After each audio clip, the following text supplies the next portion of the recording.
मुच्यते। पूर्णस्य पूर्णमादाय पूर्णमेवावशिष्यते। ॐ शान्ति शान्ति शान्तिः।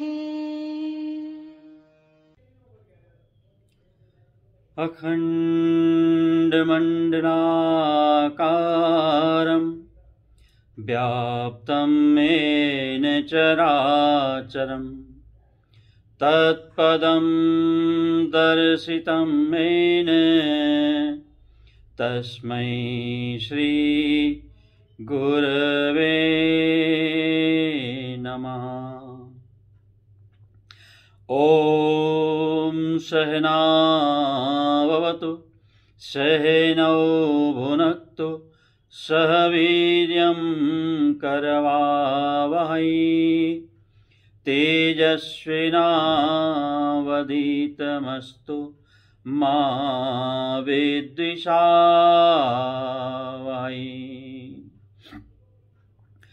वसुदेवसुतं देवं कंसचारूढमर्दनं देवकी परमानन्दं कृष्णं वन्दे जगद्गुरुं।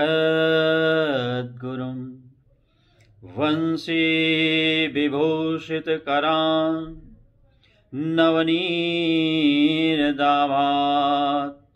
पीताम्बरातरुणबिम्बफलाधरोष्ठात् पूर्णेन्दुसुन्दरमुखात् अरविन्दनेत्रात् कृष्णात् परं किमपि तत्त्वमहं न जाने। सर्वमङ्गलमाङ्गल्ये शिवे सर्वार्थसाधिके शरण्ये त्र्यम्बके गौरी नारायणी नमोस्तुते। गुरुर्ब्रह्मा गुरुर्विष्णु गुरुर्देवो महेश्वरा गुरुः साक्षात् परब्रह्म तस्मै श्री गुरवे नमः। बोलिए सच्चिदानंद घन भगवान की जय। आइए प्रेम से भगवान के सुंदर नाम का स्मरण करें। जय सिया राम जय जय सिया राम जय सिया राम जय जय सिया राम जय सिया राम जय जय सिया राम जय सिया राम जय जय सिया राम जय सिया राम जय जय सिया राम जय सिया राम जय जय सिया राम जय सिया राम जय जय सिया राम। मंगल भवन अमंगल हारी मंगल भवन अमंगल हारी द्रवौ सुदशरथ अजिर बिहारी द्रवौ सुदशरथ अजिर बिहारी जय सिया राम जय जय सिया राम जय सिया राम जय जय सिया राम। कलयुग केवल नाम आधारा कलयुग केवल नाम आधारा सुमिर सुमिर नर उतरहि पारा सुमिर सुमिर नर उतरहि पारा जय सिया राम, जय जय सिया राम, जय सिया राम, जय जय सिया राम, जय सिया राम, जय जय सिया राम, जय सिया राम, जय जय सिया राम। हरि अनंत हरि कथा अनंता, हरि अनंत हरि कथा अनंता, कहीं सुनहि बहुविधि सब संता, कहीं सुनहि बहुविधि सब संता।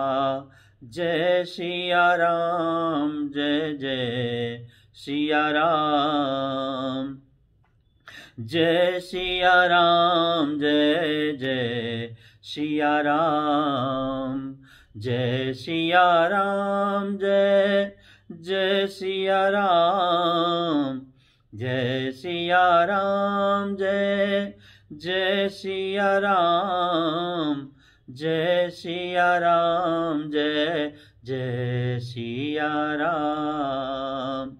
उमा कहूँ मैं अनुभव अपना, उमा कहूँ मैं अनुभव अपना, सत हरि भजन जगत सब सपना, सत हरि भजन जगत सब सपना। जय सिया राम, जय जय सिया राम, जय सिया राम, जय जय सिया राम, जय सिया राम, जय जय सिया राम, जय सिया राम, जय जय सिया राम। बिनु सतसंग विवेक न होई, बिनु सतसंग विवेक न होई, राम कृपा बिनु सुलभ न सोई, राम कृपा बिनु सुलभ न सोई।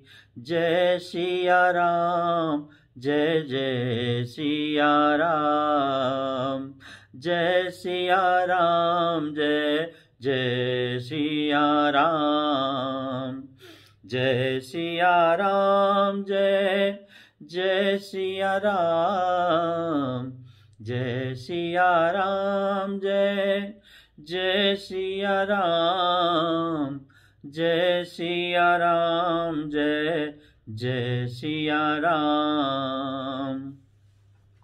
जा पर कृपा राम की होई, जा पर कृपा राम की होई, ता पर कृपा करे सब कोई, ता पर कृपा करे सब कोई।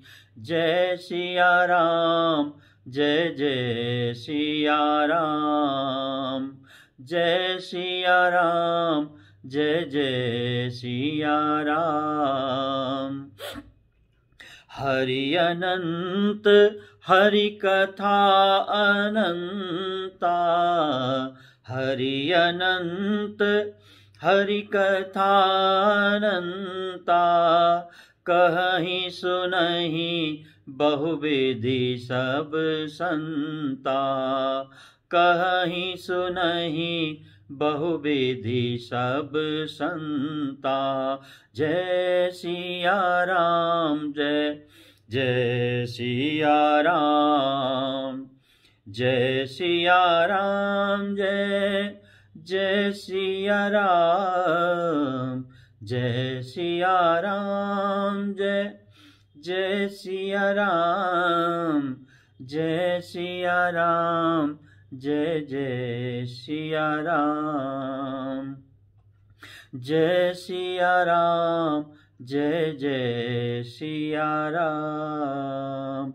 बोलिए सच्चिदानंद घन भगवान की जय। कृष्ण कन्हैया लाल की जय। राजा रामचंद्र भगवान की जय। उमापति महादेव की जय। जगत जननी अम्बे माता की जय। सद्गुरुदेव भगवान की जय।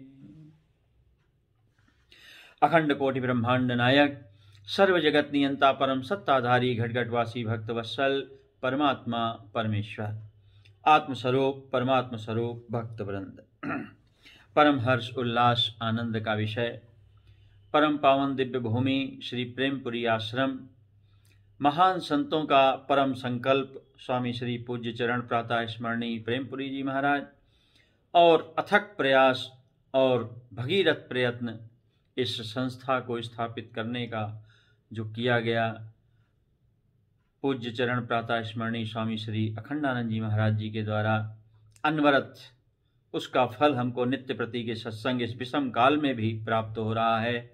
तो बारंबार धन्यवाद है ट्रस्टियों का कि इस प्रकार से प्रयत्नशील हैं इस संस्था के कार्य को आप तक पहुंचाने के लिए। तो संपूर्ण ट्रस्टीगणों को बार बार धन्यवाद देते हुए हमारे इस सत्र का 14 दिन का जो सत्र था, आज उसका सेकेंड लास्ट यानी 13वां दिन है और कल जो है अंतिम दिवस है। हम लोग विषाद योग के ऊपर चर्चा कर रहे हैं, लेकिन उससे पहले हमारा जो नित्य नियम है, श्री स्वामी प्रेमपुरी आश्रम में नित्य प्रति स्वामी श्री प्रेमपुरी जी महाराज के द्वारा रचित ब्रह्माष्टमी माला का 5 श्लोकों का पाठ किया जाता और 108 श्लोकों की ये बहुत सुंदर माला जो है हमको पूर्ण ब्रह्म ज्ञान की ओर ले जाने के लिए पर्याप्त है। तो आज उसके 13वें हमारा जो नियम हमने बनाया, एक श्लोक का हम पाठ करेंगे और उसका अर्थ अपने हृदय में धारण करेंगे। तो आइए 13वें श्लोक का जो है हम आज पाठ करेंगे और उसका अर्थ, अंतर्दग्धे जगद्दग्धम अंतः शीते तु शीतलम शीलम संपादनीयम ही नित्यम ब्रह्मास्मि शीलनाथ। जिसका मन दग्ध है उसके लिए जगत भी जला हुआ ही है, और जिसका मन शीतल है, शांत है, उसके लिए जगत भी शीतल ही है। इसलिए ब्रह्मास्मि का परिशीलन करके मन के शील स्वभाव को शीतल बना लेना चाहिए। तो महाराज श्री की ये वाणी है, आप इसके ऊपर विचार कीजिए और धन्यवाद कीजिए महाराज श्री का, कितने सरल रूप में आपको परम ज्ञान का उपदेश महाराज श्री ने किया है। तो आइए हम अपने विषय की ओर प्रस्थान करें। विषाद और विषाद से उत्पन्न हुआ योग, नाम पड़ा विषाद योग। पहला अध्याय श्रीमद् भगवद गीता का और दूसरा अध्याय जो पूर्णतया परम ब्रह्म ज्ञान से भरा हुआ है। और वास्तविकता में जैसा पहले भी हमने आपको बताया था, ये हमारे आपके अपने ही जीवन में ये जो संसार रूपी महाभारत का हर व्यक्ति युद्ध कर रहा है, चाहे वो कोई भी हो, अमीर हो, गरीब हो, पढ़ा लिखा हो, बिना पढ़ा लिखा हो, सब के सब इस संसार में युद्ध कर रहे हैं। और ऐसा भयंकर युद्ध कर रहे हैं कि उनको अपने जीवन का भी पता नहीं चलता, गए हुए रात दिनों का पता नहीं चलता, कब हम बालपन से युवा अवस्था में आए और कब युवा अवस्था से वृद्धावस्था में चले गए, और किस प्रकार से वो न जाने वाली वृद्धावस्था हमको हमेशा के लिए प्राप्त हो गई। यही इस दुनिया की रीति है। और ऐसे महाभारत को लड़ते लड़ते बड़े सारे योद्धा वीर गति को महाराज प्राप्त हो गए। तो ऐसा जो ये विकट संसार है, जहाँ पर केवल अशाश्वत दुखालयम, भगवान गीता में कहते हैं किस प्रकार से ये अशाश्वत और दुख का कारण है। अब इस दुख को यानी विषाद को मिटाने के लिए हमारे अंदर जो वार्तालाप है जीव रूपी अर्जुन का आत्मा रूपी कृष्ण से, विषाद व्यक्त कर रहा है अर्जुन, और भगवान आत्मज्ञान के द्वारा उसका निराकरण कर रहे हैं। इसी का नाम है प्रथम अध्याय और द्वितीय अध्याय। तो विषय बिल्कुल स्पष्ट है। पहले विषाद, और विषाद से उत्पन्न होने वाली घृणा, अगर घृणा उत्पन्न हो गई तो वो आपको नरक में ले जाएगी, अगर वो सत्संग में परिणित हो गई, विवेक में परिणित हो गई, परमात्मा के ज्ञान में परिणित हो गई, आत्मज्ञान में परिणित हो गई, तो वही ज्ञान आपको अमृत प्रदान करता है, यानी आप निज स्वरूप को प्राप्त कर लेते हैं। देखिए, वही लकड़ी है, उसी लकड़ी से चिता भी जलती है, उसी लकड़ी से मांस मदिरा भी पकाए जाते हैं, और उसी लकड़ी से हवन भी होता है। जिससे मांस मदिरा पकाए जाते हैं वो हमारे लिए जो है नरक का कारण बनता है, हत्या का कारण बनता है, और उसी लकड़ी से जब हवन किया जाता है तो वो महाराज हमारे लिए स्वर्ग आदि का कारण बनता है। तो यहाँ पर भगवान जो है अर्जुन को आत्मज्ञान के द्वारा, यानी अपने स्वरूप के ज्ञान के द्वारा अर्जुन को समझाने का प्रयत्न कर रहे हैं, चेष्टा कर रहे हैं कि हे अर्जुन, तुमको ये बात समझ लेनी चाहिए कि संसार की रीतियों से संसार में कभी भी दुख निवृत्त होने वाला नहीं है। ये अभी तक आपने भगवान ने जो तरह तरह के युक्तियां या उपाय देकर अर्जुन को समझाने की चेष्टा की है, इससे बात से आपको ये स्पष्ट हो गया है कि शरीर का धर्म अलग है और आत्मा का धर्म अलग है। आत्मा का स्वरूप अलग है और शरीर का धर्म अलग है। शरीर नाशवान है और विनाशशील पदार्थों की ओर ही आकर्षित होते हैं हमारी इंद्रियों के द्वारा। वास्तविकता में शरीर कुछ नहीं है, ना तो ये अधोपतन की ओर जाता है ना ऊर्ध्वपतन की। संसार में तो आपका मन, आपकी इंद्रियां जहां इस शरीर को जैसे लगा दें वैसे ही बेचारा लग जाता। इसको जो है संसार के भोगों में लगा दो, ये शरीर संसार के भोगों में लग जाएगा। इस शरीर को योग में लगा दो, परमात्मा के चिंतन में लगा दो, ये योग में लग जाएगा। शरीर का कोई दोष नहीं, इंद्रियों का कोई दोष, इंद्रियों का समूह ही शरीर है। शरीर कोई अन्य वस्तु नहीं है। ये बात जो है आपको बिल्कुल स्पष्ट समझ लेनी चाहिए।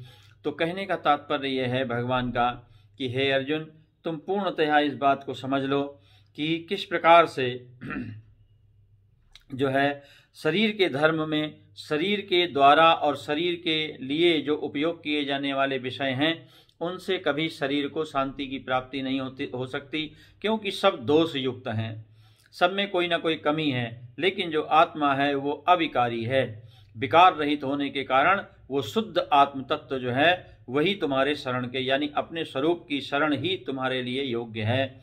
और इसीलिए भगवान जो है उसको उसका धर्म याद दिला रहे हैं, है ना।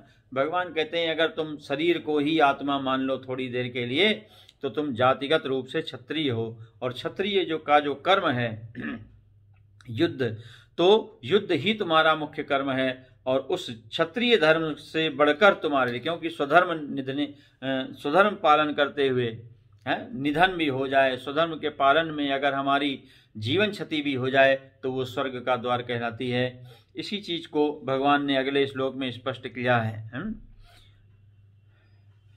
यद्रक्षया चोपपन्नम, हमने जो है कल श्लोक जो पढ़ा था, स्वधर्ममपि चावेक्ष नाभिकम्पितुमर्हसि धर्म्यादियुद्धाश्रेयो अन्यक्षत्रियस्य न विद्यते। हे अर्जुन, अपने धर्म को भी देखकर तुम भय करने के योग्य नहीं हो, है ना। भय वो करता है जिसको जो है तलवार चलानी ना आती हो और सामने कोई योद्धा खड़ा हो, वो भय के लिए काबिल है। लेकिन तुमको तो महाराज क्षत्रियत्व प्राप्त हुआ है, और धर्मयुक्त जो युद्ध है ये तुमको स्वभावता जो प्राप्त हुआ है, इसके लिए तुमको कोई प्रयत्न नहीं करना पड़ा है। और इस युद्ध को जीतना या हारना तुम्हारा लक्ष्य नहीं, इस युद्ध को लड़ना ही तुम्हारा। तो अनायास ही हम इस संसार में आ गए हैं, और इस संसार में हमको हमारे प्रारब्ध और वासनाओं के अनुसार जो जगह मिली है कोई अमीर बना है, कोई गरीब बना है, कोई वैज्ञानिक बन गया, कोई बुद्धिहीन बन गया, पागल बनकर सड़क में घूम रहा है, लेकिन सब अपने जीवन को जी रहे हैं। एक चीज सब जगह मुख्य है, भोजन। भोजन सबको चाहिए, चाहे वो वैज्ञानिक हो उसको भी भोजन चाहिए, जो पागल है उसको भी भोजन चाहिए, युद्ध लड़ने वाले मिलिट्री वाले को भी भोजन चाहिए। हर व्यक्ति को एक चीज तो चाहिए ही चाहिए, और उसके लिए संपूर्ण जो भोजन की स्थिति है संसार में, उसके प्रति हमको जो है प्रयत्न करना पड़ता है, जिसको हम कर्म कहते हैं। कर्म करने से ही हमको खाद्य पदार्थ प्राप्त होते हैं। अलग अलग संसार में अलग अलग जगहों पर खान पान का अलग अलग स्थितियां हैं, तो उसमें कोई किसी के लिए बंधन नहीं है कि हमको यही खाना यही नहीं खाना। तो ये सब चीज़ें जो है मुद्दा नहीं बनती हैं। ये पूर्ण रूपेण स्वतंत्रता है, क्योंकि हर जगह भौगोलिक अवस्था के अनुसार किसको क्या चीज भोजन के रूप में प्राप्त हुई है वो उसके लिए स्वतंत्र है। तो यहाँ पर भगवान क्षत्रिय धर्म का युद्ध का जो है याद दिला रहे हैं कि तुम क्षत्रिय होने के कारण सबसे बड़ा कर्तव्य तुम्हारा युद्ध है, और इस युद्ध से अगर तुम मुख मोड़ोगे तो महाराज ये क्षत्रिय धर्म का परित्याग होगा, और धर्म का परित्याग करने वाला कभी सुखी नहीं हो सकता। यानी जो जिसको जो धर्म दिया गया है उस धर्म का, है ना, जैसे कोई महाराज बहुत सारी डिग्रियां पढ़ ले करके डॉक्टर बना हो, और डॉक्टर बनने के बाद वो डॉक्टरी करने की बजाय जो है किसी चाट का ठेला लगा ले, तो लोग क्या कहेंगे, उसके धर्म का परित्याग हो जाएगा। जो उसने इतना परिश्रम करके मोटी मोटी किताबों को पढ़ करके संसार में डिग्री हासिल की है, उस डिग्री का उपयोग ना करके महाराज वो कुछ ही करने लगे, तो ऐसी डिग्री का कोई उपयोग नहीं रह जाता। फिर उसको कोई डॉक्टर नहीं कहेगा, उसको लोग चाट वाला कहेंगे। इसी प्रकार से धर्म का परित्याग कर देने पर, जब हम अपने धर्म का परित्याग कर देते हैं तो महाराज हमारा जो है अपमान हो जाता है, और अपमानित व्यक्ति किसी काम का नहीं रह जाता। भगवान शरीर को ही आत्मा मानकर कहते हैं, अर्जुन को उपदेश दे रहे हैं कि चलो हम तुम्हारी बात भी मानते हैं, तो भी तुमको ये शोभा नहीं देता, क्योंकि यद्रच्छया चोपपन्नम स्वर्गद्वारम पाव्रतम सुखिना क्षत्रिया पार्थ लभन्ते युद्धमीदृशम। भगवान कहते हैं यद्रच्छया, हमारे यहाँ अध्यात्म में जो सबसे बड़ी चीज मानी गई है किसके लिए, आत्म जिज्ञासु के लिए। आत्म जिज्ञासु और आत्मज्ञानी जो कुछ स्वभावता प्राप्त हो जाता है उसी में अपनी प्रसन्नता को जोड़ देते हैं, यानी उनको उसी में प्रसन्नता है। किसी विशेष प्रयत्न के द्वारा बहुत विशेष चीजें प्राप्त करके इस दुनिया में सुखी नहीं हुआ जा सकता, ये असंभव है। लेकिन संसार इसी नियम को, ये अर्जुन की जो गीता है ना, विशेष परिश्रम करके हम विशेष विशेष चीजें हासिल करते हैं, उसको प्राप्त करते हैं, और उसका परिणाम ये होता है कि हमको उस चीज से अत्यधिक लगाव हो जाता है, और वो लगाव हमारे लिए भगवान से दूरी का, आत्मा से दूरी का कारण बन जाता है, ज्ञान से दूरी का कारण बन जाता है। क्योंकि जो अत्यधिक परिश्रम से, अत्यधिक लगाव से जो कार्य किया जाता है, सपनों को पूरा जिसको करना कहते हैं, हो सकता है कि आपका देखा हुआ सपना परिश्रम करके पूरा हो जाए, लेकिन उस सपने के पूरा करने में जो एक बहुत बड़ी दुर्घटना आपके जीवन में घटेगी वो ये है कि आप अपने सपनों की दुनिया से फिर बाहर नहीं निकल पाएंगे। आप भगवान की तरफ बढ़ना बड़ा मुश्किल हो जाएगा। कृपा हो जाए तो कुछ भी असंभव नहीं इस संसार में, लेकिन यद्रच्छया, भगवान कहते हैं इसीलिए महापुरुष और ज्ञानी जन जो हैं गंगा घूमते हुए, विचरण करते हुए अगर गंगा के किनारे आ गए तो महाराज भगवान कहते हैं स्नान कर लो। लो जी महाराज, गंगा स्नान हो गया, है ना। अब बहुत परिश्रम करके महाराज आप गंगा स्नान करने गए और वहां कोई दुर्घटना या कुछ घटित हो गया, तो पता लगा जीवन भर के लिए आपका गंगा के प्रति भाव ही बदल गया, अश्रद्धा हो गई। तो ऐसा कार्य, स्वभावता जो कार्य होता है उसमें आपको कोई परेशानी नहीं होती, क्योंकि स्वाभाविक है, उसके प्रति आपका कोई लगाव नहीं, फल की इच्छा नहीं होती। तो भगवान यहाँ कहते हैं कि हमने युद्ध नहीं ललकारा दुर्योधन को, ये तो हम शांति प्रस्ताव लेकर गए, लेकिन अर्जुन ने उसको स्वीकार नहीं किया, दुर्योधन ने। और दुर्योधन ने जब स्वीकार नहीं किया तो उसने युद्ध की घोषणा की है, हमने आपने नहीं की, क्योंकि उसको अपने बल पे बड़ा मारा, बल के ऊपर अपने बहुत, और जो है अपने बल के घमंड के कारण वो इस समय विचार कर रहा है कि हम 100 हैं और 100 कौरवों के संग महाराज इतनी बड़ी बड़ी विशाल सेनाओं का भंडार हमारे पास है, ये पांडव हमारे सामने कितनी देर टिकेंगे, ऐसा हृदय में विचार करके उसने संपूर्ण विश्व के महारथियों को अपनी तरफ मिला लिया है, और स्वयं भगवान ने अपनी 11 छावनी नारायणी सेना भी दुर्योधन को दे रखी है। ये संसार है महाराज। भगवान कहते हैं सांसारिक व्यक्ति का संसार में इतना आकर्षण होता है कि संसार के सारे पदार्थों को भी एकत्रित कर ले वो, तो भी महाराज उसको शांति की प्राप्ति नहीं होती है ना, फिर भी वो चिंतित रहता है।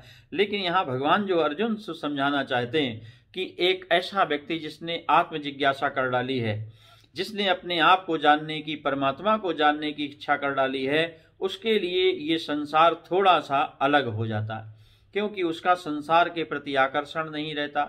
संसार के प्रति आकर्षण होने पर ही आप संसार कमाएंगे, और आत्म जिज्ञासु के अंदर संसार का आकर्षण न होने के कारण उसको अपने संग कुछ थोड़ा सा प्रयास करना पड़ता है, जिससे वो महाराज अपने आप को संसार की स्थिति में लाने के लिए कुछ थोड़ा सा प्रयत्न कर पाता है।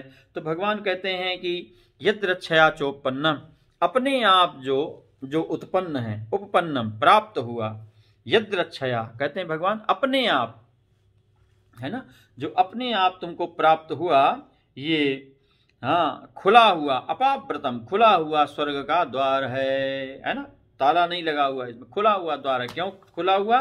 क्योंकि ये अपने आप प्राप्त हुआ, इसके लिए तुमने किसी प्रकार का कोई जो है प्रयत्न नहीं किया है। इस प्रकार के युद्ध को कोई विशेष भाग्यवान सुखिना, ईदृशम युद्धम सुखिना, भगवान कहते हैं ऐसा जो किसी ही क्षत्रिय को मिलता है, लवंते, ऐसा जो खुला हुआ द्वार स्वर्ग का है। क्योंकि जीत गए तो महाराज विजेता कहलाओगे, और यदि मृत्यु हो गई युद्ध में तो वीर कहलाओगे, वीर गति प्राप्त योद्धा कहलाओगे। हमारे यहाँ शहीद कहा जाता वर्तमान भाषा में, है ना, वीर, परम वीर चक्र आदि बड़े बड़े चक्र दिए जाते हैं महाराज, जो देश की रक्षा करते हुए अपने प्राणों को गंवा देते हैं। तो ये खुला हुआ द्वार है। और वहीं कोई सैनिक जो अपनी जान बचाने के लिए महाराज दुश्मन को हमारी सीमा हवाले कर दे और अपनी प्राण की रक्षा कर ले, उसको तो महाराज जनता भी सम्मान करना तो दूर, देखना भी नहीं चाहेगी। सकल भी उसकी लोग देखना पसंद नहीं करेंगे, कोई भी उसका सम्मान नहीं करेगा। इसलिए भगवान समझा रहे हैं अर्जुन को कि आत्मज्ञान, इसीलिए भगवान ने शरीर की नश्वरता और आत्मा की अमरता का प्रारंभ में वर्णन किया। क्योंकि यहाँ पर युक्ति दे रहे हैं भगवान कि इस समय तुम्हारा युद्ध छोड़कर, है ना, क्योंकि भगवान से अर्जुन कहता है कि मैं भिक्षा का पात्र लेके घूमना पसंद करूंगा, भिक्षा पात्र के द्वारा ही मैं अपनी आजीविका चला लूंगा, लेकिन युद्ध नहीं करूंगा। भगवान कहते हैं ये तो वो कायर सैनिक है जो अपनी सीमा रक्षा करने की बजाय अपने प्राणों की रक्षा करने लगे, है ना। सीमा का प्रहरी जो है अपने प्राण त्याग कर सीमा की रक्षा करे, उसको जो है महान कहा जाता है। लेकिन अगर सीमा की रक्षा करने की बजाय वो अपने प्राणों की रक्षा करने लगे और सीमा दुश्मन के हवाले कर दे, तो महाराज उस वीर को ना तो वीर कहते हैं, ना उस सैनिक को सैनिक कहते हैं। उसको तो केवल एक ही विशेषण दिया जाता, कायर, और कायर को इस दुनिया में कोई भी पसंद नहीं करता है। तो यहाँ पर भगवान कहते हैं अथ चेत त्वमिमं धर्म्यं संग्रामं न करिष्यसि ततः स्वधर्मं कीर्तिं चाहित्वा पापं वाप्स्यसि। भगवान कहते हैं केवल जो है अगर तुम इसका उपयोग नहीं करोगे, ये युद्ध जो तुमको प्राप्त हुआ, यानी हम संसार छोड़कर भाग नहीं सकते, जो हम अक्सर सोचते हैं कि महाराज हमको दुखों से मुक्ति हो जाए, तो युद्ध नहीं समाप्त होने वाला। अगर तुम ये सोच रहे हो कि महाराज ये संसार हमारे लिए हर तरीके से सुगम हो जाए, सरल हो जाए, तो ऐसा यहाँ कुछ भी होने वाला नहीं है। भगवान कहते हैं अचेत, अगर तुम इस धर्मम संग्रामम, अगर तुम जो है इस धर्म युद्ध को ना करिष्यसि, नहीं करोगे, तो क्या होगा महाराज, स्वधर्म और कीर्तिम, कीर्ति को भी हित्वा, खो दोगे महाराज।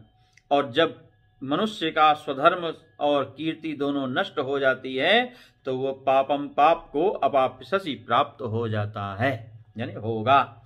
यानी तुम जो है अगर इस युद्ध को छोड़ करके, धर्मयुक्त युद्ध को छोड़ करके, क्योंकि तुमको ललकारा गया है, और जब ललकारा जाए तो महाराज मरने में पीछे नहीं हटना चाहिए। इसके लिए बहुत बड़ा हृदय चाहिए, और ऐसा हृदय होने पर ही वो जो है परम गति का अधिकारी माना जाता है। तो उसकी कीर्ति जीतने वाले से भी ज्यादा हो जाती, जो अपने प्राण गंवा देता है कि उसने आखिरी तक युद्ध किया। इसको कहते हैं स्वधर्म पालन। स्वधर्म पालन करते करते बहुत सारे जीव अपने शरीर का परित्याग कर देते हैं, और ऐसा जो त्याग करने वाला व्यक्ति होता है वो महाराज विशाल, जो हमारे यहाँ जटायु की अवस्था दिखाई गई है। क्योंकि अन्याय को रोकने के लिए जटायु ने महाराज किस प्रकार से माता भगवती सीता की रक्षा के लिए अपने प्राणों का बलिदान कर दिया, ये स्वधर्म पालन कहलाता। क्योंकि जटायु जानते थे महाराज, जटायु को मालूम था रावण के सामने मैं कुछ क्षणों का मेहमान हूँ। जब बड़े बड़े वीर, बड़े बड़े देवता जिसका पुत्र ही इंद्र को जीत लाया महाराज, वो रावण कितना बलशाली होगा। और ऐसे रावण से, हाँ, ये बहुत बड़ी समझने योग्य बात है इस महाभारत में हर जीव के लिए। कम से कम एक आध्यात्मिक व्यक्ति को ये चीज़ समझ लेनी चाहिए, क्योंकि यहाँ पर राम के चरित्र में जो सबसे बड़ा एक चरित्र है, एक ऐसा पक्षी जो केवल सड़े हुए हाड़ को खाता है, ऐसा पक्षी भी महाराज अपने स्वधर्म का पालन करने में उसको कोई भय नहीं है, जानते हुए कि हमारे सामने जो हमारा शत्रु है वो, हाँ, इतनी ताकत रखता है कि हम उसके सामने कुछ भी नहीं है, लेकिन फिर भी माता सीता की रक्षा के लिए, क्योंकि दूसरी तरफ माता सीता जो है भगवान श्री राम का नाम पुकार रही थी, हे राम मेरी रक्षा करो। ऐसा कहने के कारण जटायु ने अपने प्राणों का जो है परित्याग करना ही श्रेयस्कर समझा और कूद पड़ा महाराज युद्ध करने के लिए। चोंचे मारी, लेकिन कितनी देर टिकता महाराज, स्वयं जानते थे जटायु, नहीं तो महाराज केवल देखते रहते मूक दर्शक की तरह, आज हम जटायु को याद नहीं कर रहे होते। और उससे भी बड़ी बात यह है कि पूरी राम की लीला में भगवान ने अपने पिता का भी दाह संस्कार नहीं किया है, लेकिन स्वधर्म पालन करने वाले जटायु का भगवान ने अपने हाथों से, हैं, हाँ, लक्ष्मण जी ने लकड़ियों को बिना चुना, लकड़ियां चुनी गई लक्ष्मण जी के द्वारा, लेकिन चिता मुखाग्नि जो है भगवान ने अपने हाथों से दी है, जटायु को परम गति प्रदान की है। ऐसा ये स्वधर्म पालन करने के कारण, है ना। संसार की भाषा में तो इसको बेवकूफ कहा जाएगा कि तो महामूर्ख था, जानता था रावण है तो क्यों लड़ा महाराज, अपने प्राणों की रक्षा कर लेता। लेकिन नहीं, यहाँ पर भगवान यही समझाना चाहते हैं कि अपनी कीर्ति और स्वधर्म को नष्ट करके मनुष्य, हाँ, पाप को प्राप्त होता है, उसको कुछ भी, हाँ, ना तो संसार में मिलता और परलोक में तो संभव ही नहीं है महाराज। क्योंकि जहाँ पर धर्म का निर्णय होता है, परलोक का मतलब जो हमारा अगला जन्म है या हमारा अगला जीवन है, अगला जो हमारा निर्णय है, उसकी स्थिति कुछ और ही है। और भगवान तो बिल्कुल भी हारे हुए व्यक्ति को कभी स्वीकार नहीं करते, है ना। मर के जाओगे भगवान के सामने स्वधर्म पालन करते हुए, हाँ, तो महाराज जो है भगवान आपको तत्क्षण स्वीकार करेंगे। लेकिन यदि आप जो है हार करके संसार में, हाँ, बहुत सारा धन सम्मान प्राप्त कर लोगे, तो भगवान के समक्ष आपकी किसी प्रकार की कोई गति नहीं है ना। बहुत सारे देशों को ऐसे देखा जाता है, दूसरे की शरण में जा जाके महाराज धन आदि बटोर लेते हैं और अपने आप को सुखी मानते हैं, लेकिन उनका किसी प्रकार से कोई भी उद्धार नहीं होता, क्योंकि वो किसी न किसी की गुलामी करते हैं। लेकिन जब आप स्वावलंबी होते हैं, जब आपके अपने ऊपर विश्वास होता, आत्मविश्वास होता है, आत्मनिर्भरता होती है, तो महाराज वहां पर धर्म पालन माना जाता है। स्वधर्मे निधनम श्रेया पर धर्मो भयावह, श्रीमद् भगवद गीता कहती है। 2 बार भगवान ने इस श्लोक को अलग अलग रूप में कहा है। स्वधर्म पालन में, हाँ, निधन हो जाए तो भी, लेकिन दूसरे के धर्म, बहुत अच्छा धर्म हो, यानी वो बहुत बढ़िया दूसरे का धर्म हो, उसको करने में बड़ा आपको अच्छा लग रहा हो कि इसका धर्म तो और बढ़िया है ना। क्योंकि देखा जाता है कि बहुत से लोग जो है सारे गलत काम करते हैं और उनके जीवन की सुख संपन्नता देख के गरीब आदमी कहता है हमसे तो अच्छा ये है महाराज, सारे दुष्कर्म करता है और उसके बाद देखो इसको सब चीज प्राप्त है। एक हम हैं सीधे साधे हैं, किसी का बुरा नहीं मनाते, किसी का बुरा नहीं करते, हमको भगवान एक टाइम की रोटी नहीं देता।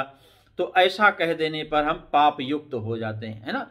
क्योंकि कबीरदास जी कहते हैं रूखा सूखा खाए के ठंडा पानी पी, देख पराई चूपड़ी मत ललचावे जीव।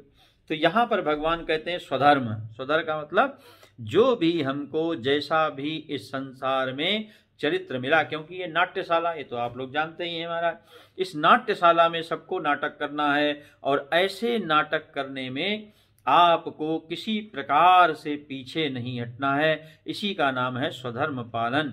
राजा को राजा की भाषा बोलनी है, भिखारी को भिखारी की भाषा बोलनी है ना। और इसी प्रकार से जो पुरुष भी स्त्री बना है वो तो महाराज यही कहे ना, मैं कहती हूँ कहेगा। अगर वो कहना ना मैं तो नहीं बोलता महाराज, मैं स्त्री के कपड़े तो पहन लूंगा, लेकिन वो कहेगी मैं कहता हूँ, तो महाराज वो हास्य का पात्र बन जाएगा, है ना। ये कितनी विचित्र बात है। ये हास्य रूपी जो है स्थिति हो जाएगी अगर स्त्री के कपड़े धारण किए हुए पुरुष कलाकार जो मैं कहता हूँ कहने लगे। या इसी प्रकार से कोई तलवार जो है, हाँ, जैसे वो बहुत से लोग जो है चुटकुला सुनाते हैं, जोक सुनाते हैं महाराज, हैं, और बड़ा सुंदर सुधर्म पालन करने में जो हमारे अंदर कायरता आ जाती तो क्या होता है, एक व्यक्ति जो है उसकी पत्नी ने उसको चढ़ा दिया, तुमने आज तक जिंदगी में किया ही क्या है, एक हमारे पिताजी थे, ऐसी बातें करते ना लोग अपने परिवार के बारे में, देख इतने बहादुर थे महाराज, शिकार खेलने जाते थे, उसको भी जोश आ गया महाराज, वो भी एक बंदूक ले आया, दुनाली ले आया पुराने जमाने में, और बोला आज मैं भी शिकार खेलने जाऊंगा, है ना। बड़ी उसकी पत्नी खुश हो गई, चलो मेरे जोश दिलाने से इसके अंदर जोश तो आ गया, और वो बंदूक लेके महाराज मूछे ऊँचों पे ताव वाव दे के, हाँ बढ़िया तैयार हो गया, आज मैं तुम्हारे लिए शिकार जो है मार के लाऊंगा, ऐसा महाराज वीरता प्रकट की, और दरवाजे पे जाके खड़ा हो गया। तो पत्नी ने देखा बड़ी देर से खड़ा है, जाता क्यों नहीं है, तो हाँ पत्नी ने पूछा कि महाराज अभी तक दरवाजे पे क्यों खड़े हो, क्या भय लग रहा है, अरे बोले महाराज सामने कुत्ता खड़ा है, तो पहले तुम कुत्ते को हटाओ तब तो मैं शिकार खेलने जाऊं। तो महाराज पत्नी ने उसकी बंदूक उठाकर अलमारी में रख दी, बोले धन्यवाद आपने बंदूक उठाई, यही आपके लिए बहुत बढ़िया, क्योंकि हाँ शिकार खेलना सबके बस का रोग नहीं है। तो यहाँ पर भगवान इसी को स्वधर्म पालन है ना, कायर व्यक्ति कभी भी स्वधर्म का पालन नहीं कर सकता, जोश तो बहुत आता उसके अंदर, लेकिन महाराज जब संसार की स्थितियों का उसको सामना करना पड़ता है तब उसके हाथ पैर ढीले हो जाते हैं, और इसी के कारण उसकी कीर्ति भी जगत में समाप्त हो जाती है।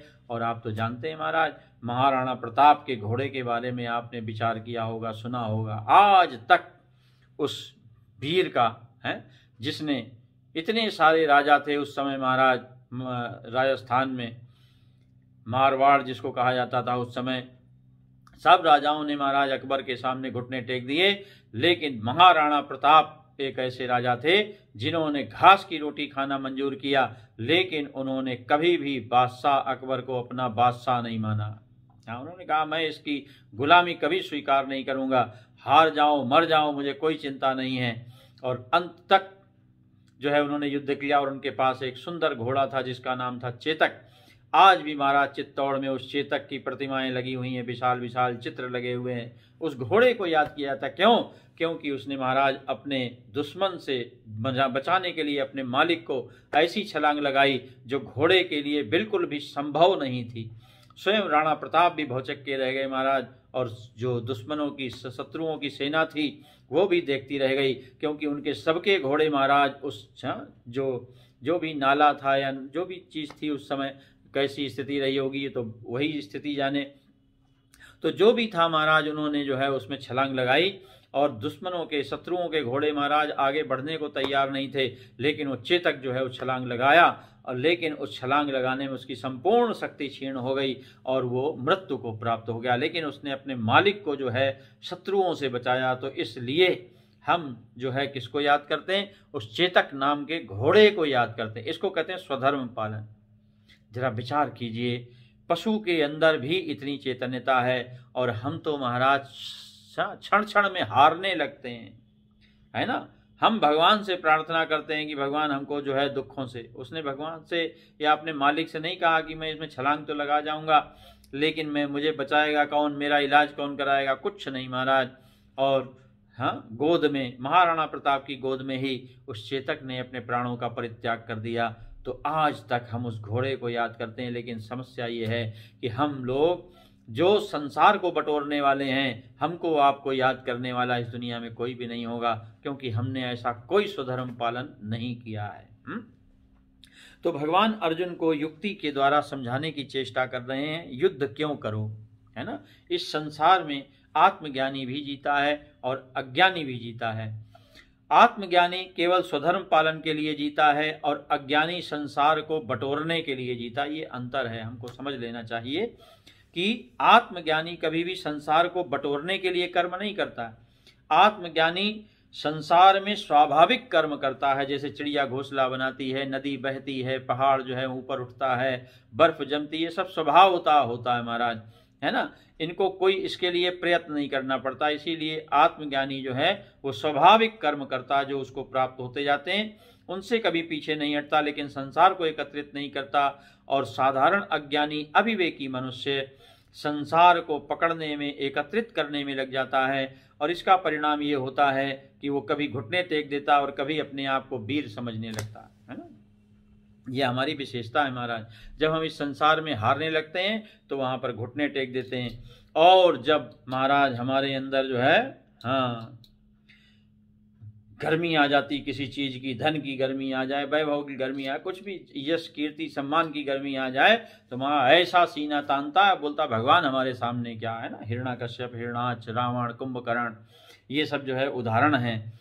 तो भगवान अर्जुन को समझा रहे हैं कि अपनी कीर्ति, अपने यश के लिए, अपने क्षत्रियत्व की रक्षा के लिए, अपने स्वधर्म पालन की रक्षा के लिए तुमको युद्ध करना चाहिए। यानी आत्म जिज्ञासुओं के लिए सीधा उपदेश है भगवान का कि संसार में स्वभावतः जो भी जीवन आपको मिला है, मूर्ख का मिला है, बुद्धिमान का मिला है, राजा का मिला है, रानी का मिला, जो भी जीवन मिला है, अमीर गरीब जैसे भी हैं, लेकिन हर स्थिति में, है ना, जैसे थोड़ी देर के लिए मान लीजिए किसी व्यक्ति ने किसी कारणवश कोई अपराध कर दिया। कभी कभी अपराध किसी स्वभावता हो जाते हैं, कर उसकी इच्छा नहीं है लेकिन स्वभावता हो जाता है ना। जैसे आपके हाथ में बैठकर मच्छर काट रहा है, आपने मच्छर को बुलाया नहीं है, लेकिन उस मच्छर ने जैसे ही काटा आपका हाथ पड़ा और मच्छर मर गया, तो ये स्वाभाविक कर्म है, इसमें कोई आपको दोष या पाप लगने वाला नहीं है। अगर मच्छर को आप कहीं ढूंढ के मारने जाएं, है ना, निकाल के कहीं से बिल से खोद के मारें, तो वो पाप हो सकता है। लेकिन स्वभावता वो मच्छर आया, आपका रक्त पीने लगा और आपने हाथ मार करके उसको मार दिया, तो ये कोई दोष नहीं, क्योंकि वो स्वयं मरने के लिए आया था। जैसे भगवान श्री कृष्ण ने शूर्पणखा से कहा, है ना, पूतना से कहा। हाँ, भगवान श्री कृष्ण पूतना से कहते हैं, देवी मैं अगर दुग्ध पीते समय, क्योंकि ये तो मेरी आजीविका है, और दुग्ध पीते समय यदि मैं तुम्हारे प्राणों को खींच लूं तो इसमें मेरा कोई दोष नहीं है, क्योंकि तुम स्वयं मेरे पास आई हो, मैंने तुमको कोई निमंत्रण नहीं दिया है। तो भगवान का कहना ये आत्म जिज्ञासु स्वभावता प्राप्त जीवन जैसा भी है।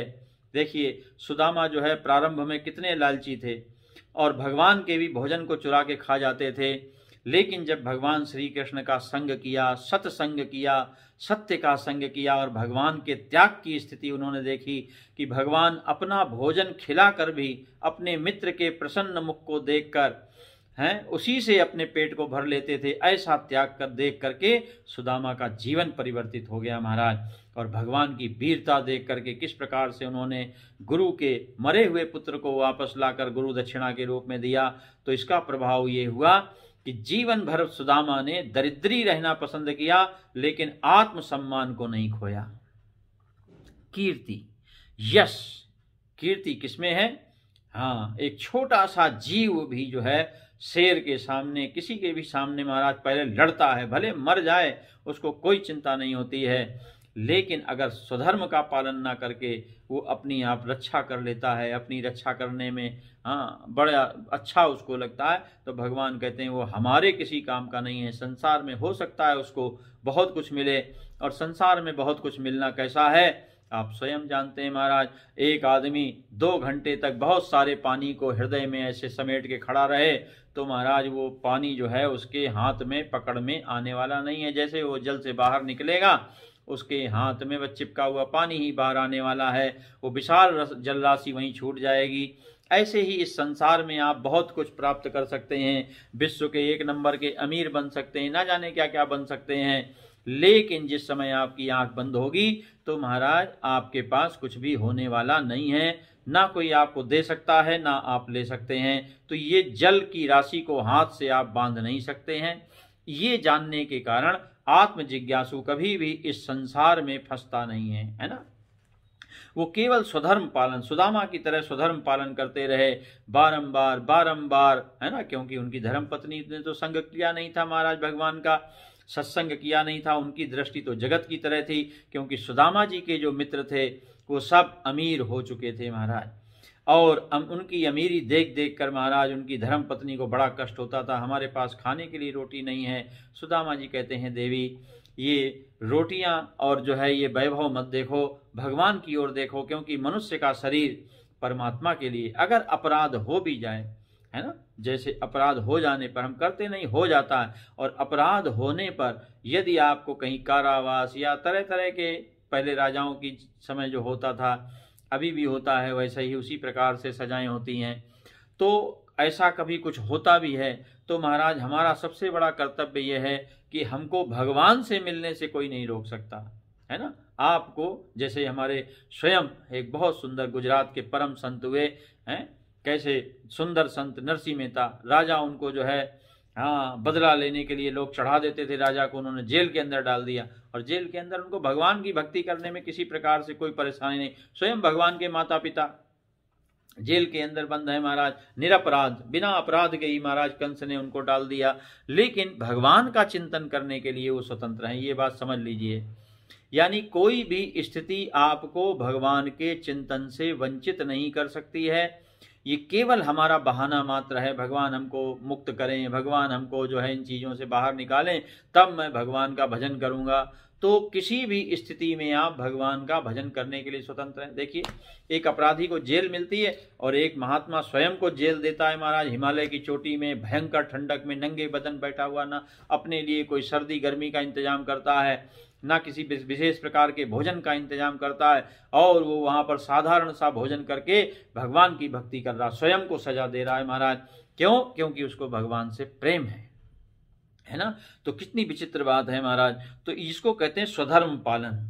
स्वधर्म पालन करने में आपको त्याग करना पड़ता है, और बिना त्याग के इस संसार में कुछ भी मिलता नहीं है। ये सब लोग जानते हैं, हर व्यक्ति जानता है, मूर्ख से मूर्ख व्यक्ति भी जानता है, बिना त्याग के संसार में कुछ भी मिलने वाला नहीं है। तो भगवान यहाँ पर पुनः अर्जुन से कहते हैं, अकीर्तिम चापि भूतानि कथिष्यन्ति ते व्ययाम संभावितस्य चाकीर्तिर्मरणादितिरिच्यते।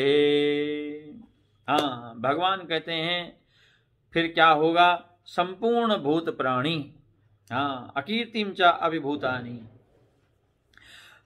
सब लोग जो है अव्ययाम, बहुत समय तक, अव्ययाम बहुत काल तक तुम्हारी अपकीर्ति को गाएंगे। लोग कहेंगे, अरे पांडु का एक पुत्र था, अपने आप को बड़ा भारी महारथी कहता था, ऐसे ऐसे कथन के द्वारा तुमको याद करेंगे। देखो, भगवान अर्जुन को डरा रहे हैं, है ना।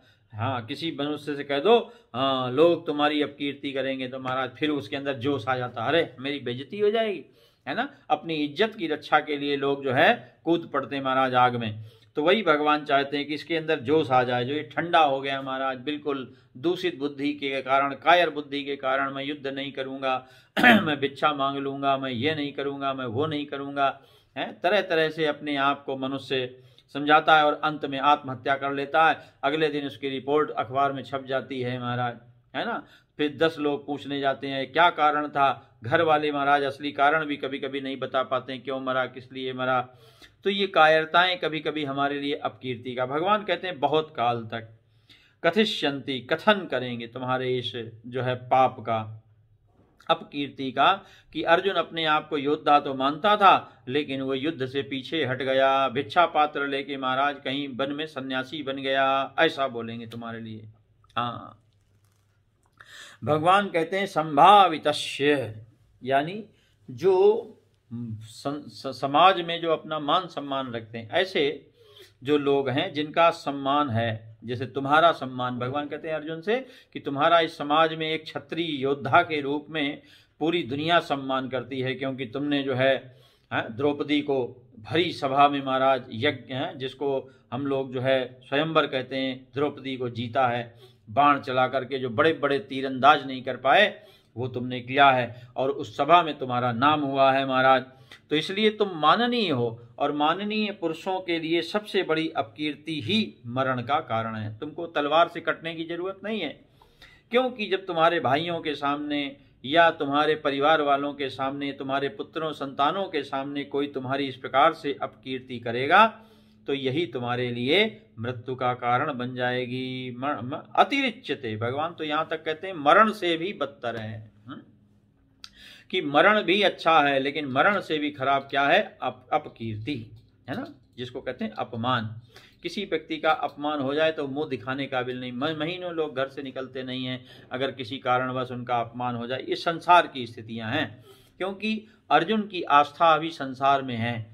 आत्मज्ञान अभी उसके अंदर प्रविष्ट नहीं कर रहा। और भगवान अर्जुन को अर्जुन की ही भाषा में समझाने का क्या कर रहे हैं, प्रयत्न कर रहे हैं महाराज। क्योंकि खग पक्षी को अगर आप पक्षी की भाषा में समझाएंगे तो उसकी बड़ी जल्दी समझ में आएगा, और अगर पक्षी को आप जो है जानवर की भाषा में या जलचर की भाषा में समझाएंगे तो उसके कुछ भी समझ में आने वाला नहीं है। तो भगवान अर्जुन को अर्जुन की भाषा में समझा रहे हैं, संसार की भाषा में समझा रहे हैं। यद्यपि इन सब चीज़ों का मान अपमान सम्मान, इन सब चीज़ों का आत्मा और आत्मज्ञान से कुछ भी, यानी शरीर के धर्मों का उस परम सत्ता से कुछ भी लेना देना नहीं। जैसे आपको पहले भी बताया था कि धरती में घटित होने वाली सारी घटनाएं भगवान सूर्य नारायण के तेज से ही संचालित होती हैं, है ना। ऊर्जा, हर चीज के लिए, हर कार्य के लिए ऊर्जा चाहिए, चाहे वो कोई प्रक्रिया हो, और भगवान सूर्य नारायण की जो ऊर्जा है वही धरती के हर कार्य को संचालित करती है।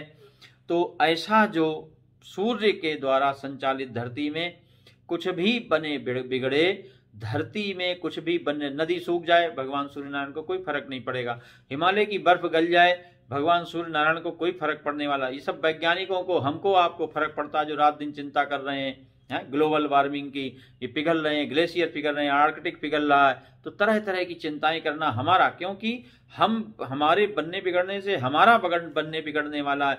भगवान सूर्य नारायण अपने तेज के द्वारा चमक रहे महाराज, उनको कोई फर्क नहीं पड़ता। आत्मा का धर्म अलग है और शरीर का धर्म अलग है, जैसे पृथ्वी और सूर्य का धर्म अलग अलग है। सूर्य के अस्तित्व से ही पृथ्वी का अस्तित्व है, लेकिन पृथ्वी के अस्तित्व के ना होने से सूर्य को कोई फर्क पड़ने वाला नहीं है। तो इस बात को समझ लेना चाहिए, आत्मा का स्वरूप अलग है और शरीर का धर्म अलग है। शरीर के धर्म से आत्मा का कुछ भी लेना देना नहीं है। लेकिन फिर भी भगवान जो है अर्जुन को समझाने के लिए, क्योंकि युक्ति चाहिए और युक्ति से ही मुक्ति है, ये आपने अक्सर संतों के द्वारा सुना होगा। और जिस प्रकार से नौका जो है हमको नदी पार कराती है, नौका में पुल बांधने के लिए अगर आपके पास पैसा नहीं तो इसका मतलब ये नहीं है कि आप नदी पार नहीं कर सकते। किसी बुद्धिमान ने सोचा महाराज नदी को पैसे कैसे पार करें, तो लकड़ी में बैठ के पार किया होगा। फिर महाराज बहुत से लोग कैसे पार करें, फिर उसने नौका का निर्माण किया होगा किसी आदिकाल में। तो युक्ति के द्वारा जो है मुक्ति पाई जा सकती है, ये युक्तियां हैं। तो आइए हम भगवान से प्रार्थना करें, है ना, क्योंकि आज सेकेंड लास्ट, दूसरा अंतिम दिन है और कल अंतिम दिन है इस सत्र का। तो हम लोग जो है आइए भजन के माध्यम से भगवान से प्रार्थना करें। बहुत सुंदर भजन आपको जो है सुनाते हैं, तो भजन का आनंद लीजिए और भगवान से प्रार्थना कीजिए।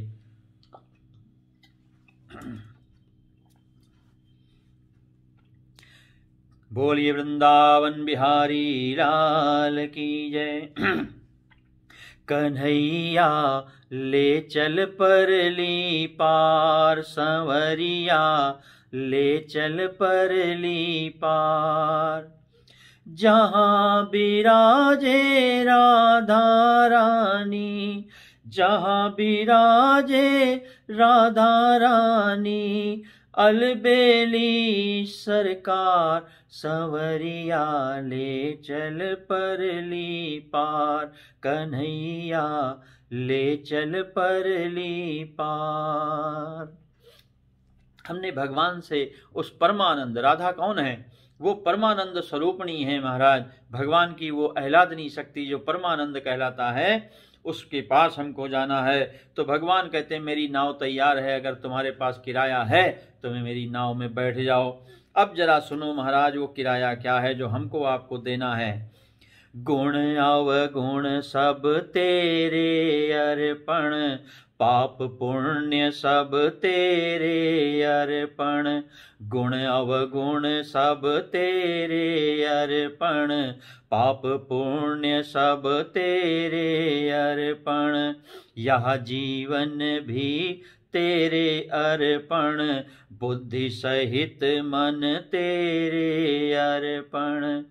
मैं तेरे चरणन की दासी, मैं तेरे चरणन की दासी। तुम मेरे प्राण आधार, संवरिया ले चल परली पार। कन्हैया ले चल परली पार। जहाँ बिराजे राधा रानी, जहाँ बिराजे राधा रानी, अलबेली सरकार सवरिया ले चल परली पार। जगत से आशा क्या करनी, जब आशा ही करनी है तो किससे? तेरी आस लगा बैठी हूँ, लज्जाशील गवा बैठी हूँ। तेरी आस लगा बैठी हूँ, लज्जाशील गवा बैठी हूँ।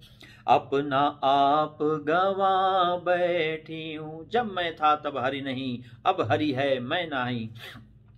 अपना आप गवा बैठी हूँ, आंखें खूब पका बैठी हूँ।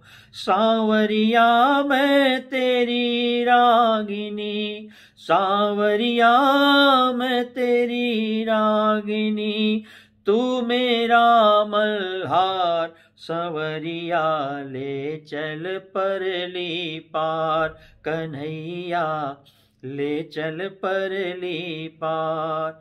जहाँ बिराजे राधा रानी, जहाँ बिराजे राधा रानी, अलबेली सरकार संवरिया ले चल परली पार।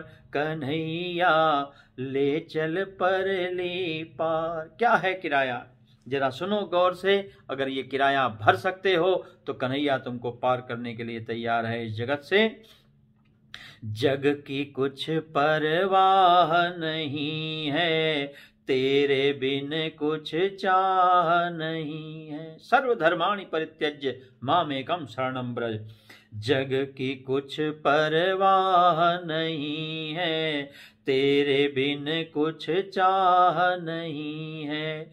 कोई सूझती राह नहीं है, कोई सूझती राह नहीं है। बहुत हुई अब हार गई मैं, बहुत हुई अब हार गई मैं, क्यों छोड़ी मझधार संवरिया ले चल परली पार। कन्हैया ले चल परली पार। जहाँ बिराजे राधा रानी, जहाँ बिराजे राधा रानी, अलबेली सरकार संवरिया ले चल परली पार। कन्हैया ले चल परली पार। और ये पद जो अंतिम पद है ये विशेष करके सत्संगियों के लिए, क्योंकि सत्संग में जो है क्या मिलता है महाराज ये समझ लेना चाहिए। सत्संग में आपको संसार नहीं मिलेगा, क्या मिलेगा? आनंद धन यहाँ बरस रहा है, सांसारिक धन नहीं। आनंद, राधा जी के पास जाना महाराज, हाँ? आनंद ही आनंद, जहां पर आनंद धन यहाँ बरस रहा है, पत्ता पत्ता हरस रहा है, पी पी कर कोई तरस रहा है। कोई महाराज पीहू पीहू करके अपने प्रभु को, इसको कहते हैं विरह प्रेम, है ना। विरह के डूब कर जो प्रेम भगवान से किया जाता है वो विरह कहलाता है। पी पी कर कोई तरस रहा है, ये भक्त भी तुमको तरस रहा है। मेरे प्रीतम मेरे माझी, मेरे प्रीतम मेरे माझी, कर दे बेड़ा पार संवरिया ले चल परली पार। कन्हैया ले चल परली पार।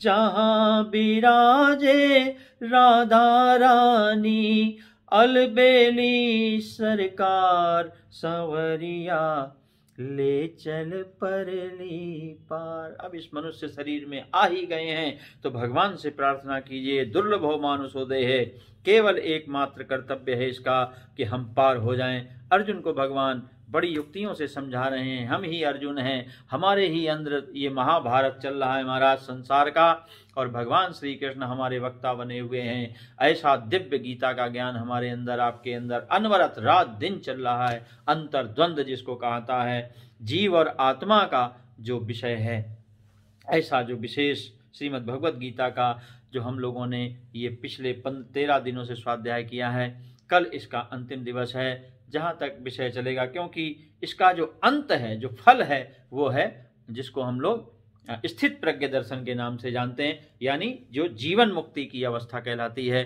तो उसकी चर्चा का मन था, लेकिन आगे जैसा भी समय होगा उसकी चर्चा करेंगे। लेकिन वर्तमान में जो विषाद से योग की उत्पत्ति है, यानी ये दुखालय संसार जो है दुखालय है, और इस दुखालय से अमृत हमको प्राप्त करना है, यही जीवन का रहस्य है। तो कल चर्चा करेंगे।